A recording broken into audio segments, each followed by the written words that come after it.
हाँ जी, राम राम जी। क्या हाल चाल आपके। उम्मीद करता हूँ आप और आपका परिवार ठीक ठाक होगा। दोस्तों, हरियाणा में जितनी भी ग्रुप सी और ग्रुप डी की भर्तियाँ होती है वो एचएसएससी के द्वारा की जाती है। और अब एचएसएससी के जो काम करने का तरीका है, जिस तरीके से काम किया जा रहा है, तो ऐसे लग रहा है कि उसके ग्रह ही उल्ट गए हैं, ग्रह उसके पलट गए एचएसएससी के, या फिर एचएसएससी को किसी की नज़र लग गई जिसकी वजह से ऐसी चीज़ें हो रही है। कुछ लोगों का कहना है क्या ये गठबंधन का असर है। यदि आप जानना चाहते हैं पूरे मामले को तो आप इस वीडियो को लास्ट तक देखते रहिए। और यदि आपने अभी तक चैनल को सब्सक्राइब नहीं किया है तो सब्सक्राइब कर लीजिए ताकि आपको सही समय पर सही अपडेट मिलती रहे। वीडियो को लाइक नहीं किया है तो लाइक कर दीजिएगा। आपका एक लाइक मुझे नेक्स्ट इन्फॉर्मेशन आप तक पहुँचाने के लिए प्रेरित करेगा। और दोस्तों, यदि आप सीईटी की तैयारी कर रहे हैं, सीईटी का कंप्लीट रिकॉर्डेड बैच यदि आपको चाहिए है, तो हरियाणा की नंबर 1 टीम क्वालिटी के मामले में सभी ऐसे टीचर हैं जो गवर्नमेंट जॉब पर है या अपने फील्ड में 10-10 साल का 12-12 साल का एक्सपीरियंस है। यदि आप ज्वाइन करना चाहते हैं तो आप KTDT ऑनलाइन एजुकेशन ऐप पे विजिट कर सकते हैं। पूरा रिकॉर्डेड बैच आपको इकट्ठा मिल जाएगा, जिससे आप अपने हिसाब से जिस टाइम आपका दिल करे उस टाइम पढ़ाई कर सकते हैं। और यदि आप ऑनलाइन टेस्ट सीरीज ज्वाइन करना चाहते हैं तो online test series 30 complete test है CET के।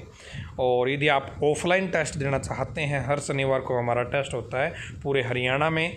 जो इस शनिवार को टेस्ट होने वाला हो, टेस्ट नंबर 15 है। आप KTDT ऐप पे रजिस्ट्रेशन कर सकते हैं इस टेस्ट के लिए।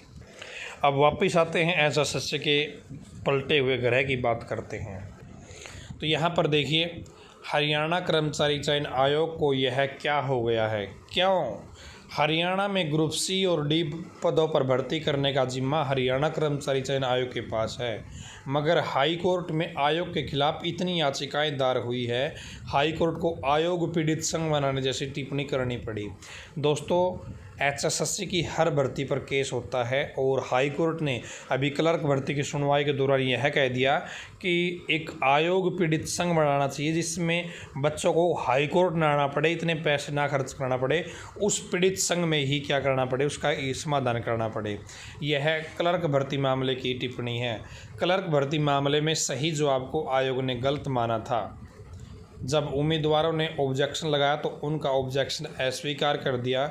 जब वे हाई कोर्ट पहुंचे और हाई कोर्ट ने आयोग से ऑब्जेक्शन पर फिर से विचार करने को कहा तो आयोग ने फिर चीफ एग्जामिनर की रिपोर्ट सही बता दी। आखिरकार हाई कोर्ट ने फिर जवाब मांगा तो आयोग ने कह दिया कि वह तो चीफ एग्जामिनर की रिपोर्ट ही मानता है। आयोग ने यह भी कह दिया कि उम्मीदवारों की याचिकाएं रद्द कर दी जाए। हाई कोर्ट ने लिखित परीक्षा का परिणाम रद्द कर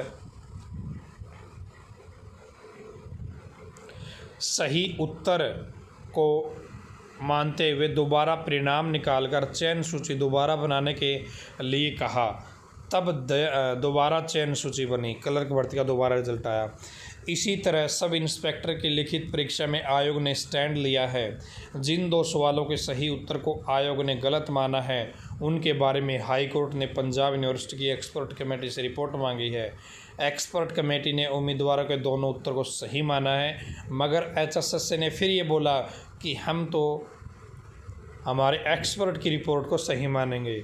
रेडियोग्राफर की भर्ती के दौरान विभाग की तरफ से बदले गए रूल्स को आयोग ने लागू कर दिया।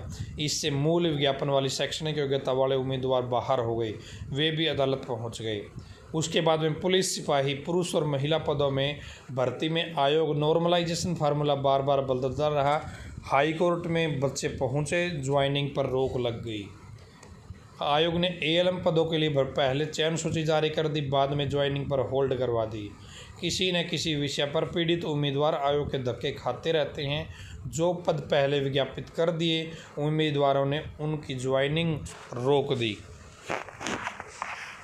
वापस ले लिया, कह दिया कि CET के बाद भर्तियां होंगी। CET अभी तक आयोजित नहीं हो पाया। शिक्षकों की भर्ती यूं ही लटकी रही है। IJ इंस्ट्रक्टर के पद हैं, उनके रिजल्ट परिणाम है वो लंबित है। ग्रुप D की भर्ती 3.5 साल बाद भी पूरी नहीं हो पा रही है क्योंकि खेल कोटे के पद रिक्त पड़े हैं। तब भी आयोग से गड़बड़ी हुई थी। जब पद विज्ञापित हुए थे उस समय ग्रेडेशन सर्टिफिकेट देने के जो नियम थे वे लागू होने चाहिए थे, मगर बाद वाले लागू कर दिए। जब मामला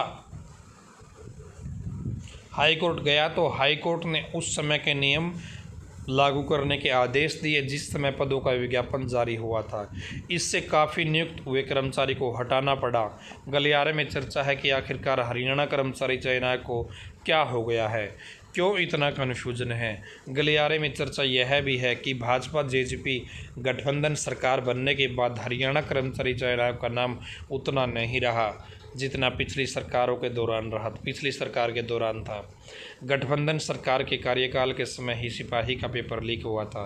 सरकार भी टीचर्स भर्ती पर ध्यान नहीं दे रही है। एचटेट पास किए उम्मीदवार ओवर एज हो गए हैं। जेबीटी की आखिरी भर्ती 2012 में हुई थी। रिजल्ट 2014 में जारी हुआ था। जेबीटी टीचर की योग्यता वाले युवा 10 साल से इंतज़ार कर रहे हैं। ये क्या हो गया है एचएसएससी को, किसकी नज़र लग गई है एचएसएससी को। दोस्तों, हर भर्ती पे कोर्ट केस होता है। अभी क्लर्क भर्ती का रिजल्ट दोबारा आया, एएलएम पर रोक लग गई और आईटी इंस्ट्रक्टर कितने लंबे समय से परिणाम है। रेडियोग्राफर में योग्यता बदलती, ग्रुप डी में इन्होंने रूल बदला था। हरियाणा पुलिस में नॉर्मलाइजेशन के ऊपर बार बार दिक्कत आई, ज्वाइनिंग पर रोक लगा दी। सब इंस्पेक्टर की भर्ती का भी रिजल्ट दोबारा आएगा दोस्तों, रिवाइज होगा, ठीक है। तो एचएसएससी के हर काम कहीं ना कहीं उल्टे हो रहे हैं। आपकी क्या थिंकिंग है इस बारे में, आप कमेंट बॉक्स में बताइएगा। किसकी नज़र लगी है एचएसएससी को, क्या ये गठबंधन का ही असर है या कुछ और मामला है। और दोस्तों देखिए, तैयारी तो आपको करनी ही पड़ेगी। पेपर आज हो, पेपर 2 महीने बाद हो, पेपर 6 महीने बाद हो, तैयारी के बगैर तो आपका भाई ना तो आज पेपर में कुछ होगा ना 2 महीने बाद होगा। इसलिए तैयारी आप करते रहिए। सीईटी का complete recorded batch KTDT online education app पे उपलब्ध है। Test series NTA based 30 test KTDT app पे उपलब्ध है। ऑफलाइन टेस्ट देना चाहते हैं तो KTDT ऐप पे आप रजिस्ट्रेशन कर लीजिए। आपके नज़दीक शहर में हमारे सेंटर बना रखा है, वहाँ पे आप आके टेस्ट दे सकते हैं। धन्यवाद। भगवान करे आप सभी का समय शुभ रहे।